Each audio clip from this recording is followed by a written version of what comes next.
नालायक बेटा और मां की ममता। एक छोटे से गांव में राजू नाम का एक लड़का रहता था। राजू का स्वभाव लापरवाह और आलसी था। वह स्कूल जाने से कतराता और सारा दिन दोस्तों के साथ मस्ती करता। उसकी मां सुमन दिन रात मेहनत करती, खेतों में काम करती और राजू के लिए अच्छे भविष्य का सपना देखती। सुमन राजू से कहती, बेटा पढ़ाई कर ले, मैं तेरे लिए जो भी कर रही हूं वह तेरे उज्ज्वल भविष्य के लिए है। लेकिन राजू हर बार उसे अनसुना कर देता और कहता, मां मुझे पढ़ाई लिखाई से कुछ नहीं करना, मुझे बस मजे करने दो। एक दिन गांव में बड़ी बारिश हुई, जिससे सुमन के खेतों की फसल बर्बाद हो गई। सुमन को अब और ज्यादा काम करना पड़ा ताकि घर का खर्चा चल सके। राजू फिर भी अपनी मस्ती में लगा रहा।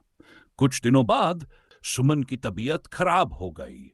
वह बिस्तर से उठ नहीं पा रही थी।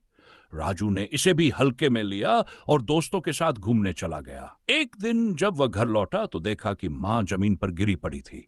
डॉक्टर को बुलाने पर पता चला कि सुमन को गंभीर बीमारी हो गई है। डॉक्टर ने कहा, अगर इनका ठीक से ध्यान नहीं रखा गया तो इन्हें बचाना मुश्किल होगा। यह सुनकर राजू का दिल दहल गया।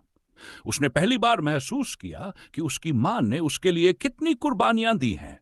राजू ने दोस्तों से नाता तोड़ लिया और मां की सेवा में लग गया। राजू ने गांव के एक बुजुर्ग से उधार पैसे लेकर मां का इलाज कराया। उसने मां की देखभाल के साथ साथ पढ़ाई शुरू की। वह मेहनत करने लगा और कुछ ही समय में अपनी पढ़ाई पूरी कर ली। कुछ साल बाद राजू एक सरकारी नौकरी में लग गया। वह अपनी मां को बड़े शहर में ले गया, जहां उसने सुमन को अच्छे से रखा।